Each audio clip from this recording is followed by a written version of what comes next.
Bonjour à toutes et à tous et bienvenue dans l'émission dédiée à la bande dessinée sous toutes ses formes et dans tous les genres. Vous écoutez le Bashicast.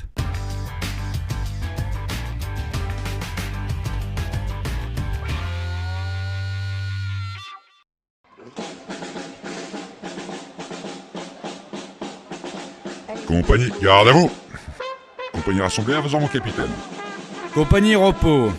Ok mes BDP, si je vous ai rassemblés c'est parce que l'heure est grave. Mon capitaine, Oui Caporal Max? c'est quoi un BDP? Ah, bonne question Caporal Max. Un BDP est une bite de porc et une bite de porc est un assoiffé d'hémoglobine. Un défourailleur fou, un génie de la destruction. En un mot, un guerrier ultime. Ça fait plus d'un mot, mon capitaine. Bien sergent Fred, toi tu seras mon snack bar pour avoir osé me reprendre. Et tu sais ce que c'est qu'un snack bar sergent? Non, mon capitaine. Un super nul à chier et un bon à rien. Mais je t'aime bien quand même, sergent Fred. Si tu es dans cette unité, c'est parce que tu as su montrer tes coronesses. Et ce n'est pas qu'une formule. On sait que tu es capable de montrer tes joyeuses en compagnie amicale. Les Japonais s'en souviennent encore. J'imagine pas ce que tu es capable de faire face à l'ennemi. Et ça me plaît, sergent. Bref, comme je le disais, les gars, l'heure est grave. Le monde est en guerre et vous le savez. Mais il existe aussi chez nous des guerres intestines. Et quand je dis guerres intestines, je vous parle pas de la quichette que vous chopez après une petite trempette dans la Seine. Ça, on laisse ça aux sportifs. Je parle le fait bien plus grave et qui peut modifier l'essence même du Pékin français, ce qui fait notre fierté nationale. Et pour cela, nous sommes jalousés dans le monde entier. Et quelle est cette fierté? Baba boy, baba boy. Non, il faut pas abuser. Aya Nakamura. Je reconnais bien l'esthète musicale que tu es, sergent Fred. Mais non, ce que tout le monde nous envie, c'est la viennoiserie française, les gars. Oui, messieurs, elle est en danger. Elle est pervertie sur notre propre territoire. Et je l'ai vu de mes propres yeux. Dimanche dernier, dans une boulangerie ibéranaise, j'étais confronté à l'ignominie, à l'abject. J'ai demandé à la boulangère des croissants. Et vous savez ce qu'elle m'a servi? Des choses oblongues, difformes, allongées. Ce monument français, aussi célèbre que la Tour Eiffel, était dévoyé, non pas par un mangeur de pudding ou un buveur de régab, mais par un Béarnais, nom de Zeus. À croire que le Béarnais n'a jamais vu de croissant de lune. Peut-être même qu'ils sont membres de la secte des platistes. Allez savoir. Intrigué, j'ai décidé d'investiguer. Je lui demande alors des pains au chocolat. Là, messieurs, j'étais au front. L'ennemi à quelques centimètres me rafalait. T'as osé. Monsieur, ici, nous ne servons que des chocolatines, me dit-elle avec un petit air narquois. Oh putain, des chocolatines. Des chocolatines en lieu et place des pains au chocolat. Mais où va le monde? Et vous me connaissez mes BDP, j'ai attaqué à mon tour. Donnez-moi 2 résines, lui dis-je. Des quoi, me demande l'impertinente? Des résines, vous savez, c'est plein de raisins. Je me savais en territoire ennemi, les gars, et j'ai défendu charmant ma peau, devant les boulangers et les clients collabos. J'ai dû toutefois effectuer un repli pour élaborer une stratégie. Vous avez fui, en somme. Ah, je t'aime bien, Snack Bar, mais tu pousses un peu ta chance. Bientôt, tu vas pomper et pas chez Dorcel. Bref, dimanche prochain, on fait une descente dans les boulangeries locales pour mater du rebelle. En attendant, les gars, je vous invite au Metz pour une bonne plâtrée de carbonara traditionnelle avec lardon et crème fraîche. Garde à vous! À droite, direction le palais des gourmandises. En avant, marche, end. Oui, chef! Bien, la thématique du jour, les gars. Enfin, pas la thématique du jour, que dis-je? La thématique du mois, le festival BD de Billère. On va parler de ce superbe festival qui aura lieu donc les 7, 8, 9 juin prochains. L'édition 2024 promet d'être belle, et ce pour plusieurs raisons. Tout d'abord, le président d'honneur cette année est Jean-Denis Pendanx, un auteur que j'aime particulièrement pour son travail consacré aux humains avec un grand H. Ce globe-trotter invétéré trouve toujours l'inspiration dans des contrées souvent méconnues. Il viendra nous parler de son dernier livre, paru aux éditions Daniel Maguen et qui s'intitule L'œil du marabout. Je vous lis tout de suite, c'est déjà un superbe livre. Je le pitch vite fait, hein. C'est au Soudan, des forces armées, on sait qui s'affrontent, ça fait maintenant 1 an, pour le pouvoir, et les civils en payent le prix. Il se réfugie donc dans des camps gérés par l'ONU, et Jean-Denis Pendanx, qui s'est rendu sur place en 2016, nous raconte l'histoire de Nialoni, une petite fille qui retrouve ses parents et son grand frère. On découvre alors l'organisation au sein de ce camp et des règles à respecter. Voilà. Vous connaissez Jean-Denis Pendanx, enfin tu veux peut-être en parler peut-être un peu plus, Max. Je sais que tu as préparé sa bio là. Oui, récemment, j'ai Ouais. pas beaucoup plus à rajouter, à part qu'il semble avoir une passion pour le continent africain, même s'il a voyagé à travers le monde. Ouais, c'est vrai. Il a consacré au moins déjà 4 albums au continent. Tous des réussites, hein. Abdallahi qui avait reçu des prix. C'est Au bout du fleuve, il me semble aussi, qui avait reçu des prix. Oui. Il a aussi fait au moins 2 albums sur l'Asie, Mentawai Mentawai, ouais, tout à fait. et Tsunami. D'accord. Je crois que c'était scénarisé par Chris. Et non, ouais, c'est vraiment, en tout cas en France, une sommité. Et il a fait beaucoup pour la BD française, aussi par son engagement. Ouais. Comme tu l'as dit, Ouais. c'est quelqu'un qui, avant tout, place ses récits dans des situations compliquées, qui essaye de dénoncer. Et c'est tout le temps très touchant, souvent très touchant et très humain. Et on apprécie ce genre d'artistes qui consacrent leur carrière en fait à pas seulement se faire plaisir en fait, mais à s'engager pour défendre des convictions. Ouais, clairement. Alors, il a fait d'autres albums moins engagés, hein, les derniers en date. Moi, je me rappelle de Mr. Mammoth, Moi, Fake Stories, Fake Story. j'ai qui adoré. était Donc, il a génial. fait du polar. Ouais, aussi, il a fait du hein, polar, Il a eu une ouais. petite phase polar. Ouais, il a fait Géronimus, qui est un superbe livre là sur le naufrage du Batavia. Ouais. Voilà, un navire hollandais au XVIIe siècle. Grosse carrière. Voilà, donc c'est un auteur dont je suis super content que ce soit le président d'honneur, et qui nous a fait d'ailleurs une très belle affiche cette année pour cette édition 2024. Donc voilà, un président d'honneur qui va ramener dans son escarcelle d'autres auteurs. Je pense notamment à Nicolas Dumonteuil, qui est clairement c'est des auteurs futuraux de toute manière. Hein. Ils ont Ouais, cette c'est fibre-là, ça. ces Ouais. gars-là. On sent qu'ils ont ensemble des fibres. Et ben il me semble que d'ailleurs, pour l'anecdote, Abdallahi était l'un des premiers titres que Futuro a lancé lors de sa création. Ok, bah écoute, voilà, super. Et donc Nicolas Dumonteuil, il sera présent. Son dernier livre paru, c'est Le Menu Hurlant, l'adaptation d'un roman. Il a fait également L'impudence des chiens, Ouais, que tu avais beaucoup aimé. Ouais, toi, que j'avais beaucoup aimé. Ouais, Moi aussi, petit j'avais bien conte aimé, il était coquin, sympa. Ouais. un peu historique aussi, C'est vrai. qui Ouais. recontextualisait les procès de maritaux où en gros l'homme devait prouver sa virilité. vigueur, Ah oui, sa c'est vrai, virilité, c'est ça, tout à fait. pour démontrer qu'il n'avait pas trompé sa Ouais. compagne. Mais il devait le faire devant le public. et devant tout le monde, ça voilà, existait, c'est c'était ça. une histoire vraie. C'était assez En tout cas, drôle. c'est inspiré de faits réels. Il a fait Le Roi des Mapuches aussi, qui était très bien. Le Land des volants aussi. Enfin bref, voilà.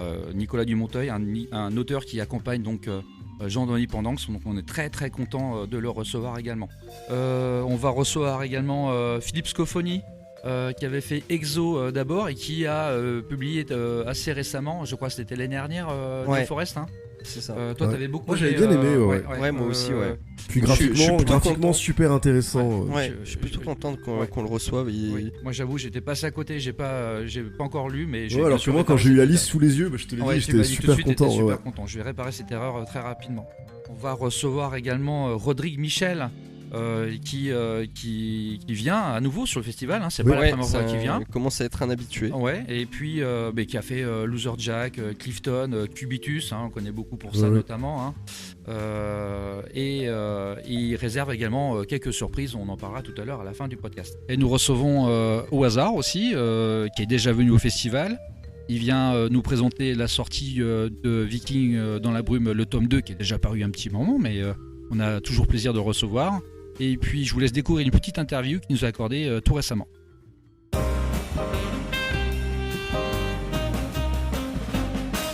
Bonjour au hasard. Bonjour. Nous sommes heureux de te recevoir à l'occasion de la 15e édition du festival BD Pyrénées. Et nous avons tenu à te recevoir pour deux raisons. La première de ces raisons est de parler de ta série en cours, Les Vikings dans la brume, que tu dessines et que ton frère Wilfried Lupano scénarise et qui est publié aux éditions Edargo. La seconde est d'évoquer avec toi le festival BD Pyrénées, puisque tu en es, toi et d'autres, à l'origine. Peux-tu nous dire comment vous est venue l'idée et comment s'est passée la création qui, j'en suis sûr, a été une belle aventure? Alors, de mémoire, c'est parti de Vincent, poil de manche de la librairie, Oui. du maire de Billère, Monsieur Lalanne, qui avait exprimé l'idée de créer un festival autour de la bande dessinée. Il me semble que c'est parti de là. Ensuite, ils avaient commencé à monter une équipe. Et au cours de l'évolution du projet, ils se sont rappelés que moi et mon frère nous étions auteurs de bande dessinée à l'époque, Oui. ou du moins on commençait, mais nous avions surtout aussi travaillé dans l'événementiel. Et c'est comme ça en fait qu'ils nous ont contactés et proposé de nous joindre à l'aventure. Est-ce que tu peux nous raconter ce que tu faisais avant ? Ah bah j'ai fait plein de choses, dont pendant longtemps j'ai tenu un commerce. Et après, j'ai travaillé donc essentiellement pour une société qui s'appelle Adrenaline Game, qui était une société, donc c'était dans le paintball. C'était une société qui, entre autres, a permis la sortie du paintball des bois, parce que c'est eux qui ont inventé tout le système des structures gonflables qui permettent de jouer dans des stades, tout ça, donc la professionnalisation du paintball. Et donc pour eux, je faisais la com, donc le graphisme, plein de choses comme ça, et on a travaillé pour eux aussi à l'organisation d'un circuit qui s'appelle le Millennium, qui est un circuit européen de compétition de paintball. C'est pour ça qu'on a travaillé dans l'événementiel. Ouais. Et c'était vraiment des très très grosses structures. Faut pas qu'on fasse un laser game ensemble en fait. Tu peux essayer. Tu vas perdre. Et donc on revient aux origines du Festival BD Pyrénées. Ils t'ont contacté dans un premier temps pour bénéficier de ton expérience dans le domaine de l'événementiel. Oui, c'est ça en fait, pour voir si ça nous intéressait de nous greffer au truc. Donc après il y a eu l'association Pitchnet qui s'est montée. Voilà, elle était créée à ce moment-là alors. Ouais, c'est ça. Ouais. Oui. Et ils ont bénéficié aussi, pour le coup, de votre agenda, de vos contacts. Carnet d'adresse, ouais. Alors oui, ça a forcément joué un peu. Moi, de mon côté, non, parce que moi, en fait, j'étais pas encore vraiment dans la BD. Wilfried, beaucoup plus. L'intérêt, dans mes souvenirs, d'intégrer des auteurs à l'organisation d'un festival, c'était justement de bien recevoir les auteurs. Parce que Wilfried, je sais qu'il avait fait pas mal de festivals et pas mal de salons, et il y a du bien et du moins bien. Et ça permet, en ayant des auteurs à l'organisation, de peut-être d'anticiper certaines choses aussi, de comprendre certaines problématiques. Et effectivement aussi, pour une première édition, quand vous avez des auteurs qui vous disent venez, on organise un festival, venez, ça va être super, faites-nous confiance, ça aide à ramener du monde. Ouais. Et des noms sympas, quoi. Ouais. Chaque année, l'association Pitchnet qui organise le festival met à l'honneur un auteur en particulier. Et il en devient, de fait, le président d'honneur. Et cette année, c'est Jean-Denis Pendanx. Le festival BD Pyrénées a pu mettre en lumière le travail de dessinateurs comme Emmanuel Despujol, Jean-Luc Masbou, Turf, Hub, mais aussi le travail de scénaristes comme l'autrice Amélie Sarne, qui a été présidente d'honneur en 2022. Comme un grand pouvoir implique de grandes responsabilités, peux-tu nous dire quelques mots sur justement la responsabilité du président d'honneur ? Alors, là, je ne sais pas comment c'est conçu maintenant, mais nous, à l'époque, quand on faisait un invité d'honneur, on n'appelait pas ça spécialement un président, je pense, c'était effectivement de l'enclaver, entre guillemets, dans une démarche et dans une thématique du festival. Il y avait une thématique avant. Il y avait toujours une thématique, et l'invité d'honneur, en général, était associé à cette thématique. C'est-à-dire que, de mémoire, on a eu José Luis Munuera, quand on a fait une édition qui était dédiée à la bande dessinée espagnole et franco-espagnole. Ah oui, d'accord. On a eu Philippe Squarzoni quand on a axé sur la bande dessinée documentaire. On avait fait une édition, il faudrait que je me rappelle, parce que moi en fait j'ai participé qu'à 4 réellement. Ouais. Je me suis occupé de 3 éditions et une 4e où j'ai une sorte d'année de transition. Il me semble que qu'est-ce qu'il y avait eu d'autre ? Enfin voilà, nous en fait c'est comme ça qu'on voyait les choses à l'époque. Okay. Et donc l'invité d'honneur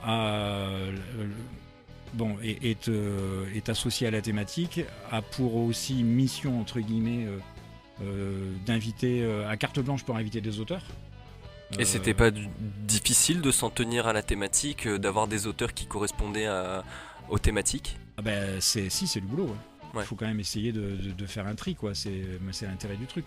Après, on n'axait pas tout sur la thématique non plus. Okay. Mais il y avait, on essayait d'avoir au moins un tiers des invités, peut-être un peu plus même, qui étaient en phase avec la thématique qui était voilà. Et donc l'invité d'honneur, alors il choisissait, il avait la possibilité d'inviter des personnes, il avait la possibilité toujours le cas. De participer. Après c'est un peu comme partout. Oui. Et il y a toujours l'affiche, mais bon, oui. Il y a des invités d'honneur qui sont scénaristes, donc on leur demande pas de faire l'affiche. Tout à fait. Mais c'était le cas avec Amélie Sarne qui était présidente d'honneur, et c'est sa dessinatrice. Lise Garçon qui avait fait par exemple. l'affiche. Ouais. Tout à fait. Bon, maintenant il y a un président d'honneur, il n'y a plus de thématique, mais le président d'honneur. Mais il n'y en a pas eu pendant longtemps des thématiques parce qu'en fait c'est compliqué des thématiques. Oui, Ouais, c'est compliqué. c'est un peu En effet. l'impression qu'on c'est ce avait. que tu Oui, disais oui, tout mais à l'heure, ouais. moi je pense que ça fait des festivals super intéressants. Mais Oui, c'est certain. mais faut vraiment l'anticiper et c'est Ouais. du taf quoi. Les gens te connaissent pour ton travail sur les séries humoristiques, les guides, les grands-parents, Les gens ne me retraités. connaissent pas, les gens ne me connaissent pas. Le tout connaissent au édité hasard. chez Vent d'Ouest. Mais depuis maintenant 2 ans, tu travailles enfin, j'ai envie de dire, avec ton frère Wilfried Lupano, sur une série dont les protagonistes sont des Vikings. Je te connais maintenant depuis quelques années et je connais ta fascination pour les casques à cornes. Mais pourquoi en fait alors les Vikings? Allez, salut. Alors les Vikings, c'est Wilfried qui en a eu l'idée. C'était lorsqu'il travaillait sur l'album précédent, La Bibi aux mules de Cordoue. En fait, pour ceux qui l'ont lu, il est question de Vikings à un moment donné. Donc, Ouais, c'est, ouais. bah, en fait, c'est Faut au aller moins. jusqu'au bout. Voilà. Ouais, il faut lire le livre.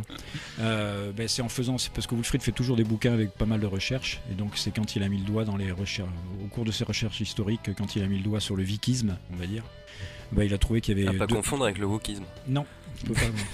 je- Personne n'avait confondu, mais. Non, personne n'avait confondu, vraiment. Ni les Wookiees, ni les Wookismes, les Wookistes, qui sont les fans de Chewbacca. De Chewbacca, De Chewbacca, bien connu. Ouais, voilà, donc il est parti là-dedans, et puis voilà, ça faisait plusieurs années qu'on cherchait à. Enfin, en fait, on a travaillé ensemble pendant plein d'années, mais on n'a jamais publié ensemble. Nos premiers projets BD, on les a montés ensemble, mais ça s'est pas fait, bon, c'est comme ça. Et là, en fait, voilà, je pense que le décès de ma mère a dû jouer aussi un peu. On s'est dit, tiens, on a 50 balais passés tous les deux, on n'a toujours rien fait ensemble. Ça a dû jouer. Et voilà, il m'a proposé un projet à base de strip, à base de vikings, sachant que ça me plairait bien, à base de conneries, mais pas que. Donc c'est de l'humour, mais pas que. Il y a du fond aussi. Et puis voilà, c'était parti, quoi. Et oui, parce que dans le premier tome, on découvre le quotidien de Vikings motivés qui sont partis guerroyer, mais aussi les journées apaisées d'ailleurs de leurs femmes restées au village. L'humour construit en strip, c'est ce que tu disais, mais en lumière, Redolph, le chef qui tente d'endurcir son philosophe de fils en l'initiant au pillage et au carnage. Pas facile quand l'ennemi catholique et sournois fait douter des Vikings de plus en plus revendicateurs sur leurs conditions de travail. Dans le second tome, on retrouve les mêmes bras cassés, confrontés d'abord à une résistance catholique impertinente, car plus ardue, puis aux merveilles orientales, ce qui les fait douter encore sur leur mode de vie et rougir, pour le coup, littéralement.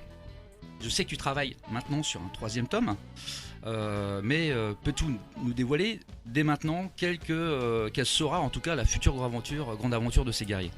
Non. Okay, merci. Non. Secret professionnel. T'as pas posé la bonne question là. Bah là, de toute façon, tout le monde s'en doutait, on les envoie dans l'espace, quoi. Ouais. Très bien. C'est La suite logique.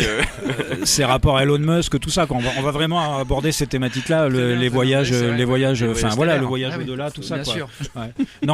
Non, mis à part ça, il sera toujours question d'au-delà. Donc on va toujours de l'humour, toujours des nouveaux personnages, peut-être, bon allez, des anciens personnages qui reviennent. D'accord. Bon, des anciens, en même temps on n'a pas 15 tomes. Ouais. Ça va.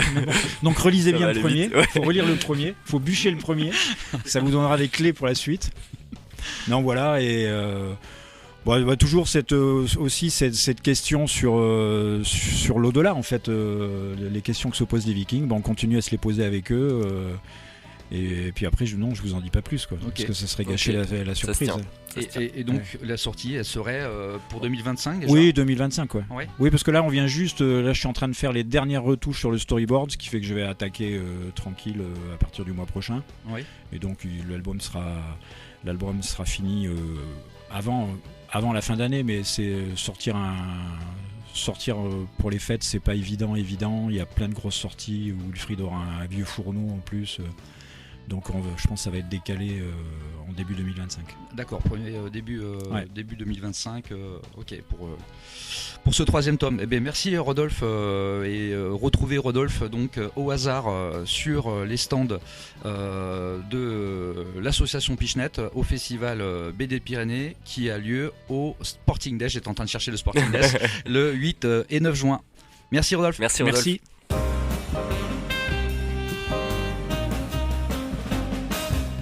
Moi, je vais parler de Brian Talbot un peu plus longuement parce on a la chance de recevoir Brian Talbot.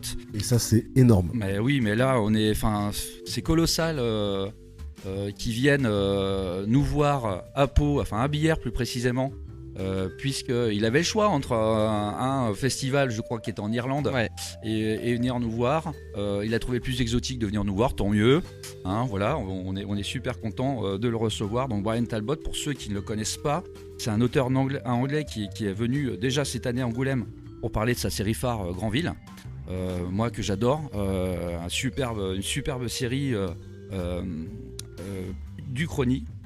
J'en parlais un peu plus longuement après de Granville. Il faut savoir que c'est un auteur de comics très réputé qui fait partie d'une bande d'auteurs relativement connue, je pense peut-être à Alan Moore, Dave Gibbons, ça vous dit quelque chose? Ouais, c'est bon, vous connaissez? Ouais, Grant Morrison. C'est 2000 non AD quoi. Ils sont un peu connus, ouais. Voilà, donc en fait, voilà, il est dans cette veine-là, en tout cas, un auteur anglais qui est reconnu par ses pairs, quand je dis ses pairs, hein, du comics en tout cas, de la production anglo-saxonne. Il est même considéré comme le père du roman graphique, ça faut le savoir, en Grande-Bretagne. Il a connu un succès considérable avec son roman réalisé Luther Arkwright, édité à l'époque par Chimera. Alors Luther Arkwright, ça raconte l'histoire d'un homme qui est capable de faire des voyages transdimensionnels. Il est le seul à ne pas avoir de double sur les autres planètes, sur les mondes parallèles, et il mène des enquêtes. C'est extrêmement complexe, il y a des voyages dans le temps.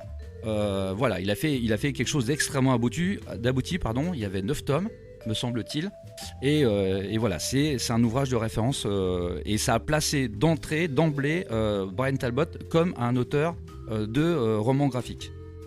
J'ai parlé de sa série Granville tout à l'heure, donc j'y reviens car elle est éditée désormais par Delirium, qui fait un travail fantastique sur les livres, avec à la fin de chaque tome des explications sur toutes les pages, mais aussi les hommages que Brian Talbot dissémine ci et là dans ses cases.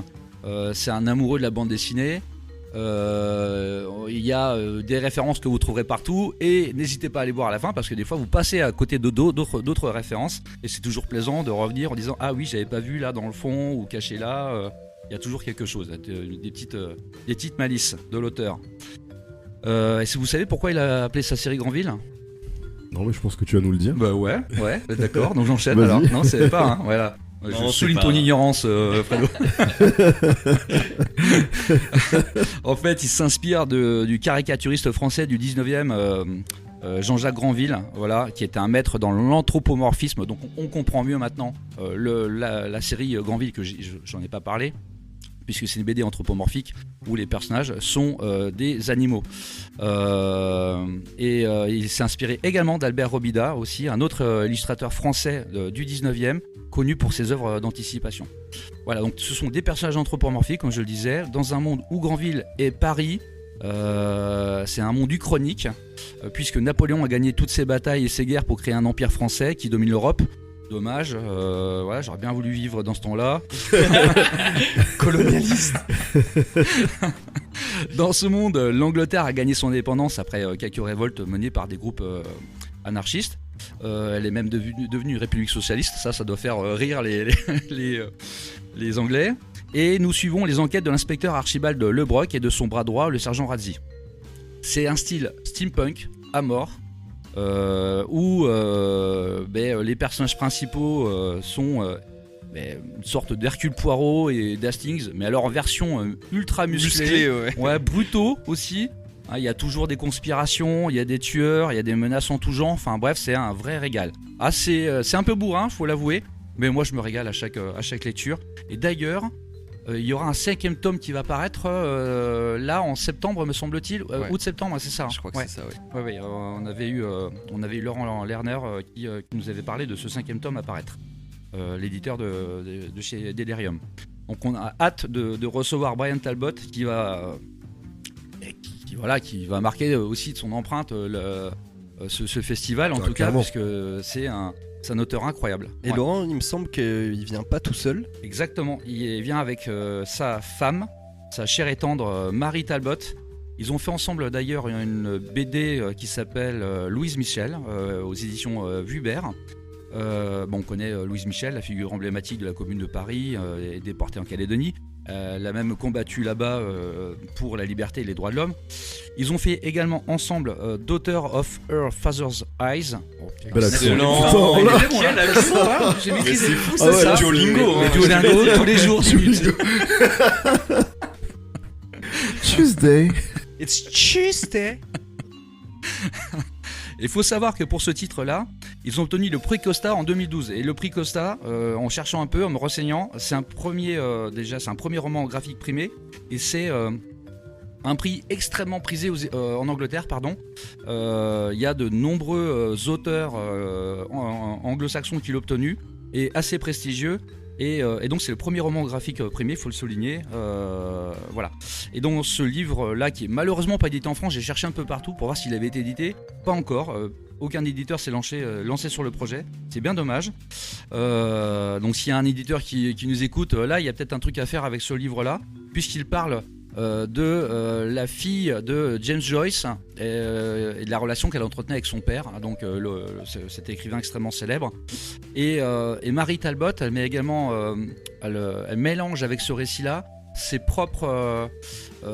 propre expérience qu'elle a vécue avec son père. Donc voilà, c'est devenu un ouvrage de référence extrêmement connu, en tout cas en Angleterre. Je termine sur Brian Talbot en disant qu'il va rentrer cette année au Hall of Fame des Eisner Awards. C'est beau. Voilà, donc c'est la classe. Franchement, il va être aux côtés de Frazetta, Stanley, Neil Adams, Giraud, Uderzo, Goscinny, Hergé, Pratt, Spiegelman et j'en passe bien sûr beaucoup d'autres, il y en a tellement. Donc c'est un hommage, voilà, enfin c'est une c'est extrême. le plus bel hommage à mon avis pour un auteur de clairement, pour bande un dessinée. auteur, Ouais. exactement. Il a collaboré avec Neil Gaiman sur Sandman. Il a également écrit une histoire de Batman dans laquelle Bruce Wayne est mentalement instable. Il a écrit même en images le conte d'un mauvais rat sur la maltraitance des enfants inspiré de travaux de Beatrix Potter, ce qui lui a valu aussi un Eisner Award en 2016. Non, que dis-je, pardon, pas en 2016, c'est en 96. Il a écrit Alice in Sunderland qui arrive plus tard et entérine davantage la réputation de Brian Talbot comme un grand auteur parmi les grands. Voilà. Excellent. Et aussi participé à un Slane aux côtés de Pat Mills, Exactement, qui tout n'est à malheureusement pas sorti chez nous, mais Ouais. Sur Aftershock avec Alan Moore aussi, on a découvert ça tout à l'heure. Ouais, exactement. C'est un auteur quand même qui vient. Il va y avoir d'ailleurs, tu vas en parler tout à l'heure. Je peux en dire plus sur les conférences.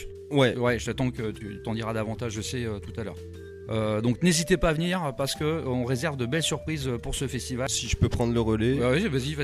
Je vais vous présenter un auteur qui me tient plutôt à cœur. Je vous en avais parlé dans un précédent podcast, celui sur les tops de fin d'année, puisque un de ses albums faisait partie de mes albums préférés de 2023. Donc je vous parle actuellement de Mathieu Chiara. Mathieu Chiara est un auteur considéré comme plutôt indé. Il a fait Dessins variés et faits divers au Mont-en-l'Air en 2015. Il a fait le hors-jeu en 2016 chez Lagrume, qui va être réédité très bientôt. À la suite de son succès avec L'Homme Gêné. L'Homme Gêné, l'album avec lequel il a gagné le prix de la révélation à Angoulême. Cette année. Ouais. Ouais. C'est Donc très content de mérité, amplement mérité, très content de le recevoir. Il suit son petit bout de chemin, il nous sort des trucs très bien à chaque fois. Il a aussi un projet là qui va sortir juste avant le festival, un livre jeunesse. Non, il sort après le festival, mais on l'aura en avant-première. Ah oui, pour pardon, autant pour moi, oui, il ouais. sort quelques jours après, oui. Oui, et on aura la chance d'avoir donc ce livre-là sur les. Voilà, en avant-première. Ouais. Une place pour moi. Ouais. C'est un auteur qui me tient à cœur parce que naturellement ça m'a parlé à la lecture, et L'Homme Gêné, c'est donc l'histoire d'un garçon plutôt timide, un peu réservé, qui vit seul dans son appart et qui tourne un peu en rond. Quand un beau jour, une femme emménage à côté de chez lui et vient toquer à sa porte. S'ensuit une histoire d'amour ou pas, vous le découvrirez à la lecture. Donc voilà, pareil que Talbot, je vous réserve une petite annonce plus tard dans le podcast. Et mon Fredo, tu veux parler d'auteur en particulier toi aussi? Alors oui, moi j'aimerais bien vous parler d'une mangaka qu'on va recevoir aussi, qu'on a la chance de recevoir pour ce festival qui s'appelle, alors je sais pas si on prononce Tepiu. Ouais, voilà. Bon, je veux dire Tepiu, moi je dis Tepiu. qui viendra pour la sortie donc, de son manga Les Héritiers d'Agion, qui va sortir chez Kana, qui paraîtra le 31 mai. Donc pour vous parler un petit peu d'elle, c'est pas n'importe qui. Donc elle avait publié auparavant 2 mangas mais en auto-édition. Mais ce qui est surtout important, c'est qu'elle a participé en fait à un concours qui avait été organisé au Japon par le magazine Jump Plus, donc qui appartient au groupe de la Shueisha, donc ce qui n'est pas rien. Gros c'est concours. quand même, c'est énorme. Et elle a quand même fini parmi les 8 finalistes, ce qui est excellent. Et si je dis pas de bêtises, parmi ces finalistes, il y avait d'ailleurs aussi Gero, l'auteur de Reaper, voilà, qu'on a reçu. Et donc c'est pas rien, c'est quand même un très beau prix. Et c'est aussi l'assistante de l'auteur Tony Valente, donc qui est l'auteur cultissime du manga Radiant, donc un manga qui est même publié au Japon. Il y a même eu un animé diffusé au Japon, donc c'est pas rien. Donc elle arrive, c'est quand même son premier, j'ai envie de dire, manga chez une grosse maison d'édition, mais c'est quand même une autrice qui est chevronnée et qui malgré tout qui a une certaine expérience. Qui a une certaine expérience. Donc ça promet. Là, exactement. Les héritiers d'Agion, tu ouais, disais. tout à fait. Alors j'ai pris le résumé éditeur que je vais vous lire. Donc ça, au royaume de Triadoc, chacun a droit à une seconde vie en cas de mort précoce. On appelle ça l'Èdre. Parfois la mort est si violente que la renaissance en devient désastreuse. Elle engendre la naissance de maudits, des monstres créés à l'image de leur trépas. Il existe une exception à l'Èdre, les nouveau-nés. Trop faibles et trop purs, ils ne ressuscitent jamais. Jamais, sauf Adalise, la fille du roi. Elle inspire la crainte et la haine auprès de son peuple, lequel l'a surnommée la princesse cadavre. Mais Adalise ne désire qu'une chose, retrouver sa mère disparue et comprendre le mystère entourant sa morte naissance. Donc je trouve que ça promet. Moi ça me fait vraiment envie. Donc voilà, j'ai hâte de l'avoir entre les mains. Le 31 mai. 31 mai, okay, 31 mai aux éditions Kana. Donc voilà, c'est très chouette et je trouve qu'on a beaucoup de chance d'avoir une autrice de cette envergure sur Pau dans le cadre du festival. Ouais, c'est vrai. On a le plaisir également de recevoir Poupard, qui était prévu à la librairie pour une dédicace et qui malheureusement n'a pas pu venir, mais on a le plaisir de recevoir donc, pour la sortie des Glyphes du Gévaudan chez Glénat, prévu en 2 tomes, donc le premier tome est sorti pour l'instant. Il avait fait également avant le Chant des Runes qui était en 3 tomes, il n'a pas fait que ça, vous aurez le plaisir de découvrir donc Poupard au Festival BD de Bière. Donc on reçoit Philippe Charlot, Absolument. un scénariste palois qu'on adore, qui passe nous voir, qui est super sympa et qui fait de la BD surtout autour de la musique. C'est ça, le dernier en date d'ailleurs, si je Delta dis pas de Blues bêtises, Café. il est lui-même musicien. Anciennement musicien, Tu ouais. me dis pas de bêtises. Et non, anciennement, que Je me dis-je. souviens pas t'avoir entendu dire des bêtises, Fredo. Je sais pas si. C'est bon. Non, c'est vrai. Ouais, c'est vrai. Ouais, Ok, c'est vrai, bah, c'est super, vrai. merci. C'est vrai, non, Merci bien, c'est bien de me rappeler. Et donc oui, il a fait Delta Blues Café que j'ai lu, j'ai beaucoup aimé. Il a fait avec Miras qu'on reçoit également. Voilà. Grand Café Tortoni, Philippe Charlot. Pour Philippe Charlot, la Chambre des officiers. Pour Miras, Ellis Island. exactement, c'est ça. Ellis Island qui était chouette en 2 tomes Bien, aussi. ouais. Ouais, donc voilà, on est super content de les recevoir. On reçoit Emmanuel Despujols, un autre auteur de la région, un peu plus éloigné. Oui, c'est vrai, il s'est rapproché de nous en tout cas. Emmanuel Despujols qui avait fait, tout le monde le connaît pour Le 10e Peuple, et puis aussi Aspic. Ouais. Sideshow, moi que j'avais bien aimé en 2 tomes. C'était en 2 tomes aussi. Et là, il revient pour une nouveauté. Qui s'appelle Calédonia. Calédonia, c'est ça, tout à fait. Avec Corbéran, je crois que c'est. Ouais, Corbéran qui est venu l'an dernier au festival. Tout à fait. On va aussi recevoir, alors je suis désolé, je suis pas sûr de la prononciation, Marc Issersal. Alors, Pas pas du du tout. Oh là, C'est bah, allez-y, corrigez-moi. Apparemment, Eckersall. Ekersol, alors Voilà. j'y étais pas du tout, qui est au scénario de À mourir entre les bras de Manouris, ce qui me permet de rebondir aussi sur Raphaël Pavard, qui est le dessinateur qu'on a d'ailleurs reçu très récemment à la librairie, Oui, tout à fait. et qui est un auteur talentueux. Enfin, vraiment, j'ai beaucoup aimé sa bande dessinée. Oui, un polar urbain, moderne, totalement, contemporain. Exactement, Ouais. enfin sur cette femme de ménage qui élève seule ses 3 filles et qui cherche, enfin son rôle c'est un petit peu de planquer la drogue, La pour drogue, faciliter, l'argent, voilà, voilà. un petit peu les échanges entre dealers. Donc c'est dans un milieu un peu cité, Ouais. très urbain, Ouais, police urbaine, etc. Et c'est très très chouette. Franchement, c'est un super dessinateur. Je me suis un petit peu promené sur sa page Insta.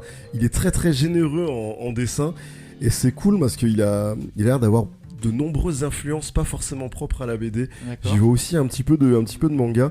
Je regrette d'avoir été absent d'ailleurs le jour où, Ouais, j'étais pas là voilà, non plus où- également. où il était Ouais. présent à la librairie. J'aurais adoré pouvoir lui poser la question. Ouais. Je me rattraperai lors de ce festival. Ah ben ouais, mais alors tu parlais aussi de Mark Eckersall.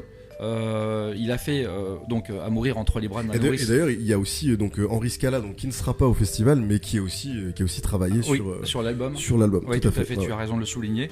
Donc Mark Eckersall qui avait fait Gosse 111, il faut Ouais. se Oui, rappeler. ouais. Et C'est sa très, première très BD. bien, ouais, ouais. Qui a été primée à Angoulême, qui avait obtenu le prix du Polar.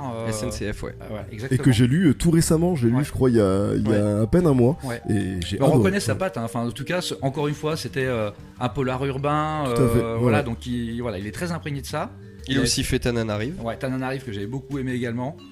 Voilà, donc ce Mark Eckersall, c'est un scénariste qui a déjà, en quelques albums, il a déjà marqué de son empreinte la Ouais. BD.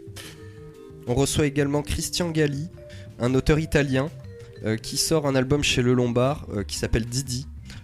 L'histoire d'un petit garçon qui va tomber sur une grenouille, une espèce de grenouille extraterrestre, une histoire à la E.T. en quelque sorte. Et donc on a très hâte de le recevoir. Alexis Aurelou aussi, on reste dans la jeunesse, avec Lucien, moi que j'aime beaucoup, une série. Ouais, super série. Ouais, c'est le 4e tome. C'est qui le vient 4e, paraître. ouais. On reçoit aussi c'est un habitué aussi, hein, c'est aussi le parrain de la librairie. On reçoit Masbou. Et oui, bien Donc, sûr. voilà, l'auteur Ouais. de Conan le Cimérien, le Oui. Maraudeur Noir, mais aussi de Cap et De Cap et de Croc, le Baron. Le Baron, voilà. Il vient pas chaque année, mais ça fait maintenant 2 ans qu'il. Plus, l'année un petit dernière, peu ouais. plus, ouais. Ouais, en tout cas. Mais c'est toujours un plaisir. C'est toujours un de plaisir. le Il recevoir. est toujours très attendu. Ouais, clairement. On reçoit également Giuseppe Liotti, un auteur italien mais qui vit maintenant en France et qui est spécialisé dans le polar. Actuellement, il produit Cadre Noir chez Rue de Sèvres. Donc c'est la sortie du 3e et dernier tome. Et aussi, gros événement quand même. On va recevoir Josh Simons. Excellent. Voilà, c'est quand même énorme. Donc l'auteur entre autres de Groovy Death Strip, Oui. de Black River aussi. Du Man Bat. Exactement. Donc, je Man trouve of the ça- Bat, pardon. ouais, On va être Dream, précis. Dream of the Bat d'ailleurs. Dream of si- the Bat. On va y arriver. Son vote exact. Dream of the Bat, le manoir. Enfin, c'est quand même pas à mettre entre toutes les mains. Non, hein. pas du tout. Là, Là, c'est on un est sur auteur. un auteur voilà, un peu plus trash, un peu Ouais. plus punk. Ouais. Mais c'est. Moi, je trouve ça Ah, mais c'est hallucinant bien, de mais l'avoir, bien sûr, voilà, enfin, d'avoir un le- auteur comme c'est ça parmi aux nous. éditions Uber. Tout à fait. Et qui seront présents d'ailleurs, on en parlera aussi, Ouais. hein, des exposants. des exposants ouais. présents. Voilà, donc on est super content de le recevoir. Bon, en ce qui me concerne, j'ai vraiment hâte de rencontrer Oui. le personnage, de mettre un visage, une voix sur l'auteur de toutes ces folies. Ouais. On reçoit également La Jeannette, une autrice qui a fait grandir Rue Monde. On est content de la recevoir parce qu'en plus c'est une autrice qui a été invitée par la librairie L'Escampette qui sera présente également sur cette édition-là. Donc on est super content de la recevoir. Et H. Tonton également, un auteur qu'on aime beaucoup, qui est voilà aussi un habitué, Aussi, ouais. une crème, une pâte, un vrai gentil qui a des BD formidables. On a eu la chance d'avoir une exposition de lui, c'était l'année dernière, Paul et Pauline. L'exposition, non, c'était il y a 2 ans avec Rodolphe également. Donc Paul et Pauline, voilà, sa BD, Le Temps du Rêve aussi, Les Contes du Corrigan. Bon voilà, donc H. Tonton qui est un auteur qu'on aime énormément et qu'on a hâte de recevoir à nouveau. Après les auteurs, on va enchaîner avec les exposants, les gars. On a pas mal d'exposants cette année. On a en plus changé la disposition. On a de nouveaux exposants qui viennent. On a parlé de la librairie Escampette tout à l'heure. Ouais, d'une librairie généraliste à Pau, indépendante, avec qui on est copains et avec qui on s'entend très bien. Ouais, tout à On fait. est super contents qu'ils nous rejoignent dans le projet. Ouais. On a également des éditeurs qui viennent. Tout à fait. Donc on aura Uber Édition. donc éditeur de BD indépendante. Ouais, donc on il y l'a aura dit donc tout à Josh l'heure. Simons, Exactement. voilà, avec Dream of the Bat et Groovy Death Strip qui seront présents, tout à fait. Éditeur de Shintaro Kago aussi notamment. pour le manga, ouais, exactement. Il y aura les éditions Ilatina, des éditeurs locaux qui sont spécialisés dans l'édition plutôt latino-américaine. Ouais. On adore leur travail aussi. Voilà, donc là ils seront également présents cette année, ça c'est super. On aura aussi ici même, ils viennent tout droit de Nantes et ils font aussi de l'indé de droit étranger. Donc je pense notamment à beaucoup d'Italiens et qui font de la super BD Kali et de Goiter aussi notamment. Oui, Là c'est j'y vrai. pense Oui, comme oui, ça. tout à fait. Bah oui, j'étais en train de chercher aussi tout à fait. Super titre Ouais, c'est vrai. que j'ai adoré et qui seront présents.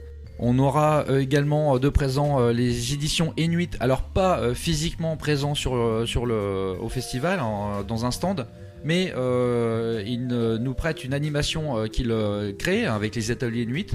Je suis super content parce que je l'ai testé, c'est absolument génial, c'est avec des tablettes numériques, il y a un parcours, enfin c'est à la fois drôle et amusant, que ce soit pour les parents, enfin pour les enfants d'abord, avant tout bien sûr, ça leur est destiné, mais même les parents peuvent y jouer. On peut y jouer à 2 par tablette, donc on peut faire ça en famille. On passe 30 à 40 minutes à faire une petite enquête dans le monde de la magie. Je trouve ça formidable, ouais, c'est un super truc. En édition, on a aussi le stand Ébullition. Donc en fait, c'est le stand de la PUPA, les presses universitaires de Pau et du Pays d'Adour. C'est un stand qui est réservé en fait à leur revue éponyme du même nom, qui se charge de vulgariser des articles scientifiques via la BD en faisant appel à des auteurs locaux pour l'instant, en tout cas ils souhaitent s'étendre. Et donc à l'encre sympathique, qui est un atelier d'auteurs qu'on connaît bien, Tout à fait. dont Cédric Maillan. On reçoit aussi Croc en Jambes, qui est un collectif d'auteurs basé sur Bordeaux. Oui, c'est vrai. Donc ils reviennent cette année, ils étaient venus l'année dernière, une super expérience vécue avec eux, donc on a re-signé bien sûr avec eux immédiatement dès qu'ils se sont manifestés, avec grand plaisir. Ils nous proposent chaque année une fresque pour le festival et pour marquer le coup. Et cette année, il me semble qu'un des auteurs a sorti sa propre BD. Ah, génial. Sur l'univers des hôpitaux psychiatriques. Ok, Et son témoignage sur son expérience. très bien. Ok. On reçoit aussi beaucoup de commerces palois, de commerces qu'on apprécie, notamment la Ludique Caverne, qui est un commerce spécialisé dans la vente de jeux de société. Ils auront un stand où ils proposeront aux visiteurs de pouvoir tester leurs jeux avec des accompagnateurs qui leur expliqueront les règles et donc le moyen de passer un bon moment en famille. On reçoit aussi Esprit Pop Shop, une boutique de produits dérivés pop culture, donc de figurines, de cartes, de jeux vidéo, de tout, de t-shirts, aussi, de ouais, textiles, t-shirts, voilà, casquettes, merci. ouais. Pareil, un commerçant qu'on apprécie beaucoup au centre-ville de Pau. Et on va aussi recevoir, c'est vrai qu'on l'a pas cité tout à l'heure, mais qu'il aura son propre stand, c'est Michael Almodovar, donc Ah oui. l'auteur des Torches d'Archilon, Oui, tout à fait. donc qui est là chaque année aussi. Ouais. Tout à fait. On l'a pas dit tout à l'heure avec les auteurs parce qu'en fait il sera sur son stand Tout à fait. à dédicacer ses albums. Donc venez le découvrir. On aura donc 2 auteurs manga présents pour le festival. Ouais, c'est clair, c'est pareil. Je pense qu'on a fait le tour des exposants. Puis il y aura nous aussi. Et oui, ah oui, bah non, pardon. Ouais, parce que Bon, bon, oui, effectivement, on a bon. notre stand aussi sur place. Voilà, donc si vous avez envie de passer nous voir, ça sera l'occasion. Et c'est par chez nous que vous allez vous fournir pour ensuite, en album, pour vous faire vos dédicaces. Voilà. Et Max pourra vous dédicacer des photos. Si vous voulez, voilà. je peux vous dessiner un petit bonhomme en bâton. Très bien. Bah voilà pour donc les exposants. Il y aura programmé des expositions, Max. Donc pour les expositions, on en aura 4 en tout. On en aura 2 consacrées au travail de Pendanx. Une à la médiathèque d'Est du 7 mai au 15 juin. Une rétrospective de son travail d'illustrateur et de peinture. Une sur le lieu du festival au Sporting d'Est. Une rétrospective de plusieurs de ses œuvres, je crois 12 en tout. Donc Oui. un gros travail d'exposition à voir absolument. Une exposition consacrée aux Torches d'Archiléon de Michael Almodovar, toujours au Sporting d'Est. Et une exposition sur Raphaël Pavard et À mourir entre les bras de Manoris, toujours au Sporting d'Est. Alors ça c'était pour les expositions, mais il y aura également des conférences. Ouais, il y en aura quelques-unes effectivement. Il y aura donc une masterclass de Pendanx le samedi matin, samedi 8 juin à 11h.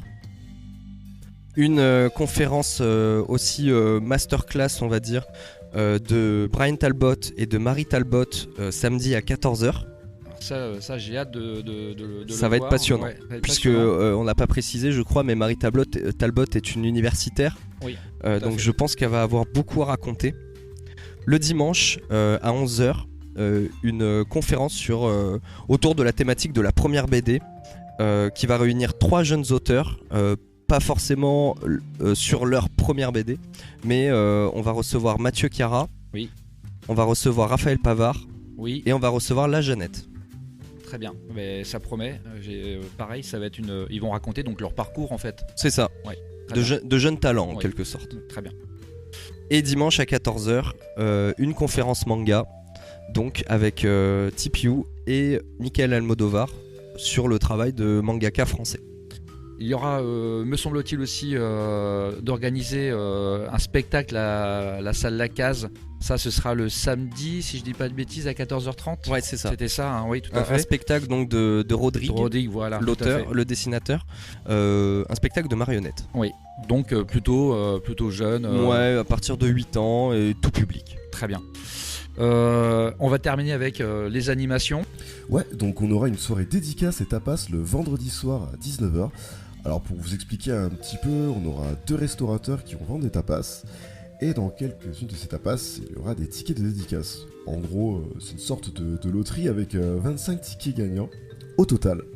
C'est quoi? Ils sont cachés dans les cœurs Fourrés dans les de tapas, entre les crevettes et dans les gésiers. Ouais, faites gaffe à pas les avaler, hein, ce serait dommage. Et en plus, ça risque d'être compliqué à récupérer. Ensuite, on aura la traditionnelle battle au Sporting d'Est le Excellent. samedi à 19h. Ce sera des duels de 2 équipes d'auteurs projetés sur grand écran. Ça va être énorme. Enfin, en ce qui me concerne, à chaque fois, je me régale. C'est toujours très fun, ouais. Ouais. Et puis là, pour le coup, il y a un vrai show autour de ça, d'organiser en mode fight, une vraie battle, donc Ouais. un combat sur ring. Peut-être avec un vrai ring. Voilà, donc vous découvrirez sur place cette animation. Et le dimanche, il y aura un défi d'improvisation à 15h à l'auditorium de la médiathèque d'Est. Voici pour les animations. Eh ben, on a dit pas mal, je crois, sur le festival. Je crois qu'on a fait le tour maintenant. Je crois On qu'on a- a bien fait le tour du festival, de sa programmation. Retenez les dates, donc le vendredi 7, samedi 8 et dimanche 9 juin.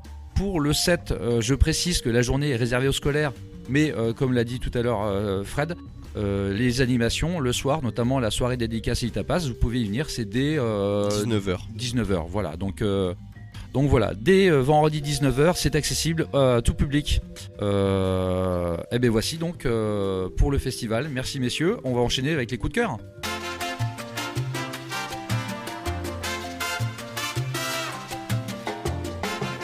Alors, je vais commencer. Si vous le permettez, Je pas osé. Exactement. Bon. Donc non, c'est le Vietnam, tu sais, c'est un putain, est-ce qu'ils vont le dire? c'est ça. Est-ce qu'ils vont me la refaire?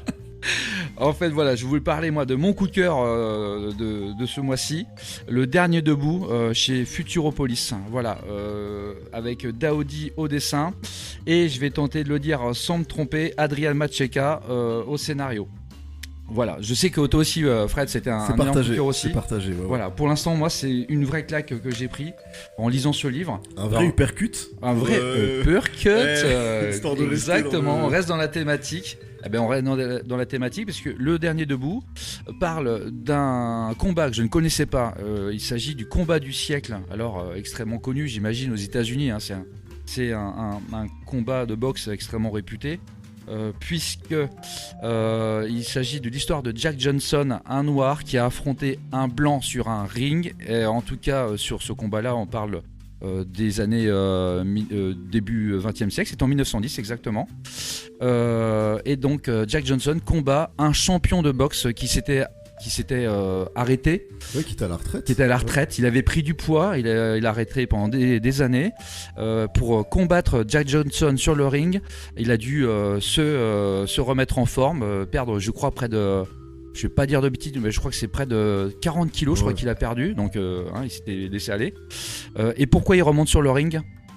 Parce que Jack Johnson est champion du monde depuis 1908, et ce qui, pour les Américains, les suprémacistes blancs, de voir un noir champion du monde de boxe est une véritable hérésie. Et donc on est dans cette Amérique-là, c'est ça qui est fascinant, on est dans cette Amérique-là, très imprégné on est juste après la guerre de sécession, peu de temps après la guerre de sécession, et on a des Américains qui sont encore traumatisés par cette guerre, notamment la libération, en tout cas l'abolition de l'esclavage. Et donc dans le sud, ils revendiquent toujours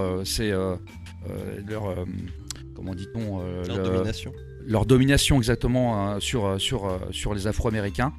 Et donc c'est ça en fait, il s'agit en fait d'un vrai combat entre les Afro-Américains et les suprémacistes. Un combat idéologique. Exactement. Et en fait le dessin de Daoudi que j'aime beaucoup déjà, parce que j'avais adoré déjà son travail sur Monk qu'il avait fait précédemment, j'aime énormément. Et là son dessin est encore une fois à tomber, absolument génial, un superbe roman graphique.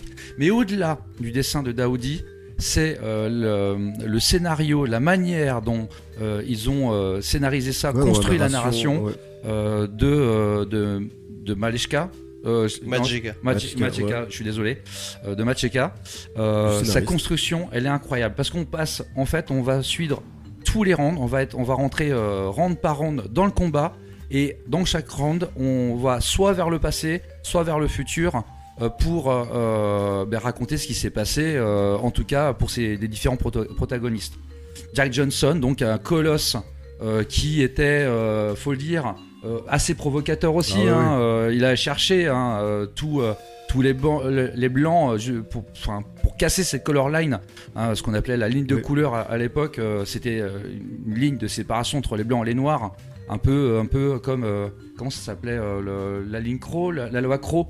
Où on disait ok, pour les noirs vous êtes autorisés à faire ceci, vous êtes autorisés à aller là, et voilà, c'était la loi Crow, pareil dans cette Amérique assez raciste, et donc Jack Johnson a tout fait pour combattre, pour casser cette color line, devenir champion du monde, et c'est devenu le combat du siècle, un combat de référence absolu.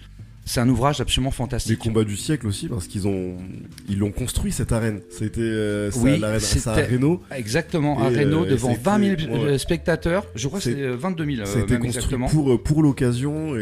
Et puis ce qui est beau, c'est que c'est un combat personnel, mais comme tu l'as dit, c'est aussi un combat pour toute la communauté afro-américaine. Il se bat pour lui parce qu'en plus c'est une forte personnalité. Clairement. Puis je trouve qu'il est dépeint sans concession. Mais voilà, c'est vraiment, comme tu l'as dit, c'est un combat d'idéologie, mais c'est super bien amené.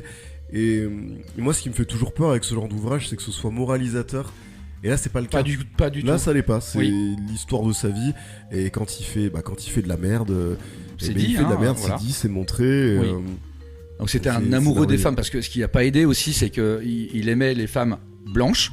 Il s'est marié, donc il a créé pas mal de problèmes. Il a dû fuir les États-Unis. Il faut savoir aussi qu'avec ce combat qu'il a gagné en 1910 en combattant le boxeur qui était adulé par tous les Américains, ce boxeur blanc, en le battant, il a traumatisé toute une Amérique.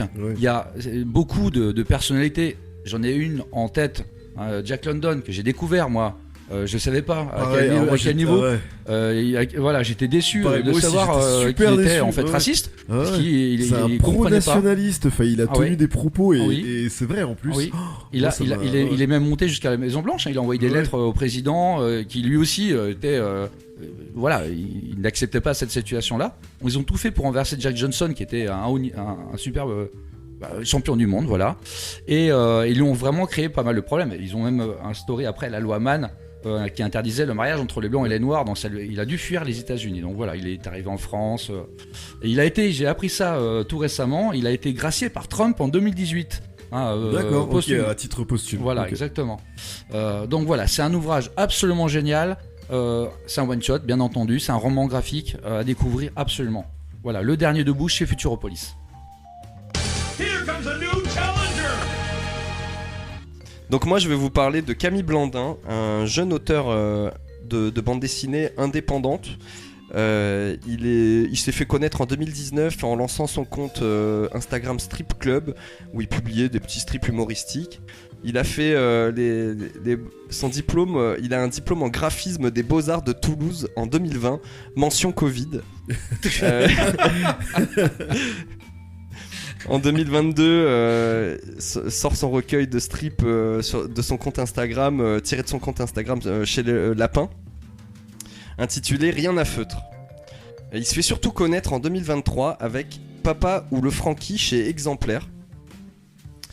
Et cette année, il débarque avec un nouvel album, On est en finale. Donc il s'est paré de ses meilleurs Jordans et il nous embarque dans une aventure rocambolesque. Je vais vous lire le résumé, ça sera beaucoup plus parlant.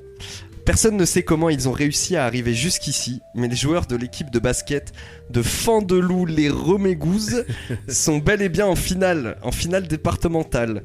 Ce n'est pas non plus la finale de la Coupe de France, hein. Mais autant dire que c'est un exploit pour cette équipe de bras cassés qu'on pourrait surnommer les Chicago Bulls ou les Losers de Los Angeles.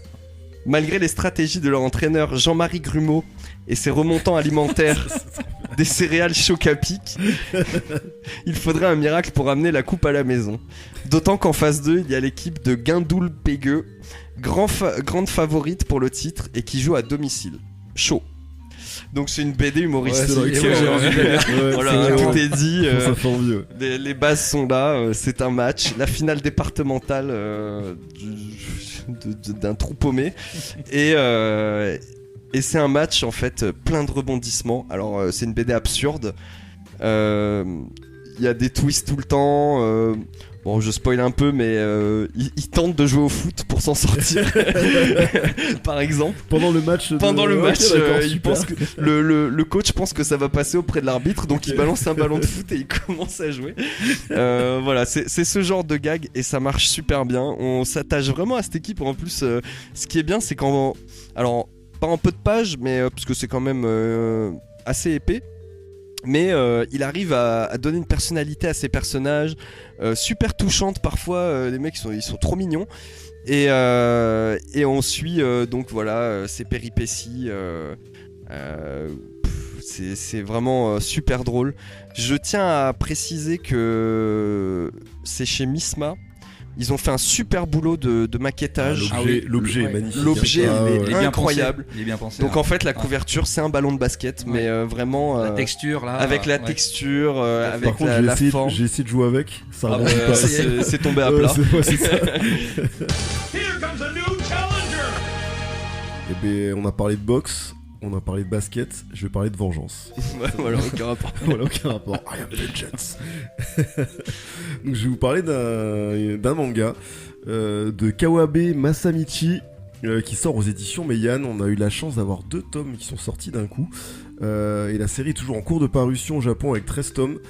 Et je vais vous parler de Onigoroshi. Donc un manga que j'ai adoré. Vraiment, c'est même un euphémisme. Ouais, on sait, ouais. Ouais, je suis relou. Moi, c'est vrai quand j'aime un truc, j'arrête pas d'en parler. C'est un univers très sombre, brutal. Donc, je l'ai dit, la vengeance, c'est un peu le moteur principal de l'intrigue. En plus, on est plongé dans le délire dès les premières pages. Enfin, c'est ultra immersif. Où voilà, on va suivre des personnages qui veulent faire appliquer leur justice personnelle à leur manière. Ils se battent un peu pour leur propre survie dans un monde impitoyable, comme dans Dallas. Et ça m'a immédiatement fait penser, si je fais un parallèle avec le cinéma, à des œuvres comme Kill Bill, ou encore la trilogie de la vengeance de Park Chan-wook. Vous avez peut-être vu All Boy, au moins, je pense, voilà, parmi la trilogie. Pour la petite histoire, ça commence dans les années 90. On suit Shurei Sakata, qui est un homme qui tue sa fille et qui tue son épouse. Du moins, c'est ce que les meurtriers veulent faire croire, car en fait, il s'agit d'une mise en scène qui est un piège tendu par ceux qu'on appelle les démons. Ce sont de mystérieux individus masqués. Donc, il va finir en prison, ce cher monsieur. Il va passer 15 ans derrière les barreaux. Il va en sortir, et puis vous en doutez, il aura un seul souhait unique, se venger. Donc voilà, on est sur une thématique archi éculé, c'est voilà, simple mais toujours efficace. Et pour le coup, voilà, là c'est vraiment efficace. Alors ce qui le distingue un petit peu des autres mangas du genre, parce que comme j'ai dit, hein, c'est une thématique qui est éculée, c'est son esthétique qui m'a beaucoup fait penser à celle de Gannibal. On est sur un trait qui est nerveux, très, voilà, qui est très nerveux, D'accord. une atmosphère qui est très immersive. Puis c'est sans concession, c'est très violent. Voilà, je le dis, hein, c'est pour un public très averti.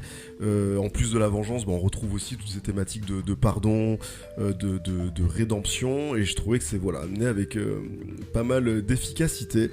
Et pour finir sur un point quand même qui m'a beaucoup plu, qui m'a agréablement surpris, c'est l'aspect frénétique, je trouve, du manga, mais qui transparaît via la temporalité, parce que c'est très très court. C'est-à-dire que chaque chapitre, du point de vue référentiel de l'ouvrage, en fait, ne dure qu'une dizaine de minutes. En fait, donc entre le chapitre 1 et le chapitre 2, t'as 10 minutes, parfois t'as des flashbacks, etc. Mais c'est très très court. C'est un manga qui est plein de twists en série. Alors il y en a qui sont vraiment téléphonés. J'ai fait un parallèle avec Kill Bill. Voilà, ceux qui ont vu le film, voilà, il y a un truc, c'est tu te doutes que ça va arriver, mais voilà, franchement, ça fait vraiment le taf. C'est excellent. Moi, je me suis régalé. Les couvertures sont dingues, et surtout les antagonistes sont incroyables parce qu'on apprend à les découvrir. En fait, on ne sait pas qui sont derrière les masques. Ils vont se dévoiler peu à peu. Ce qui est très intéressant, c'est que l'antagoniste principal se dévoile par contre dès le début. C'est-à-dire qu'on a toujours en général le boss, on le laisse pour la fin. Et bien lui, il est annoncé d'entrée de jeu et son identité est juste incroyable. Donc je vous laisserai le soin de le découvrir si vous lisez ce manga. Donc c'est Onigoroshi. C'est de Kawabe Masamichi aux éditions Meian. Et là, tout ça, c'est en 2 tomes. Et ça, c'est en 2 tomes. Voilà, mais quand je dis gens que... super emballés, mais quand je dis que c'est ultra frénétique, puis ça part dans tous les sens. Et ça a l'air de prendre auprès, en tout cas, de notre clientèle. Parce que encore aujourd'hui, j'ai un bon client, Renaud, si tu nous écoutes, big up, qui est passé et qui venait de lire le tome 2. Et on en a parlé pendant 10 minutes. Voilà, avec des propos dithyrambiques. Il a été remué par ce titre qui est classique mais très efficace. Eh ben, je vais mettre aussi celui-ci sur ma pile de livres. Merci Fred. Avec plaisir. Et on va parler maintenant des Bashi News. Ah oui, c'est ça que je cherchais. On va parler maintenant des Bashi News.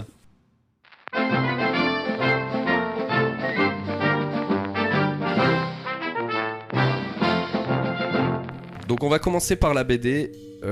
Il arrive enfin le tome 12 de Requiem après des années d'attente. La série culte d'Olivier Ledroit. Ce tome sort le 2 mai. Et Pat Mills. Avec Pat Mills, évidemment. La conclusion est proche, donc le rendez-vous est donné. À suivre également chez Rue de Sèvres, Vert, une fable écologique moderne, adaptation du roman éponyme de Patrick Lacan et superbement dessiné par Marion Besançon. L'album est prévu pour le 15 mai. On l'a eu, nous, en service de presse. On a eu le plaisir de les lire. C'est un petit bijou graphique. C'est pour ça que j'en parle. On finit le tour BD avec Terrible, l'enfant, la jeune fille et la sorcière chez Dupuis, prévu pour le 17 mai. Un conte dans la veine des frères Grimm, inspiré du folklore russe.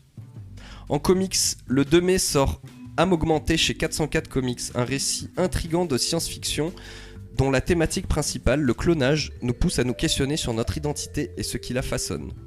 On attend pour le 15 mai prochain le nouveau Brubaker et Phillips, Là où gisait le corps, chez Delcourt, le destin d'une galerie de personnages dont tout oppose et qui finit par s'entremêler. Le dernier titre est la conclusion de la saga Invincible de Robert Kirkman et Ryan Otley. La 12e intégrale sortira le 22 mai. En manga, le 2 mai sort le tome 2 de DRCL de Shinichi Sakamoto chez Kiun. On a tous hâte de savoir vers où le scénario va aller. Ouais. Tu en parlais en coup de cœur, Fred. Sache que le tome 3 d'Onigoroshi sortira le 14 mai. C'est vrai ? Oui. Ok, je savais pas. Merci. Et chez Atrabile sort le 17 mai un nouveau recueil d'histoires courtes de Kuniko Tsurita qui se nomme Jouer au loup, une autrice rare qui a débuté dans le magazine Garo, dont la carrière a été malmenée car elle était une femme, une œuvre patrimoine à soutenir. Mais merci pour ces Bashi News, Max. On va terminer par les événements Bashi. On va recevoir donc le 7 mai Jean-Denis Pendanx, qui, tu le soulignais tout à l'heure, qui fait une conférence, donc ce sera à la médiathèque d'Est. C'est ça ? C'était ça. Oui, une conférence de presse. Ouais. Et c'est à ce moment-là aussi qu'on inaugurera donc cette fameuse exposition de peinture et d'illustration. Ça, ce sera le matin. Et donc l'après-midi, Jean-Denis Pendanx sera présent à la librairie Bashi-Bouzouk à partir de 14h30 pour une séance de dédicace. Donc n'hésitez pas à venir nombreux. C'est un mardi, je sais, mais voilà, si vous pouvez vous libérer pour venir à la rencontre de Johnny Pendanx, n'hésitez pas. Mais merci à toutes et à tous pour vos retours, vos soutiens et vos encouragements. On vous retrouve donc bientôt au Festival BD de Billère ou dans nos librairies. Merci. Merci à tous. Ciao.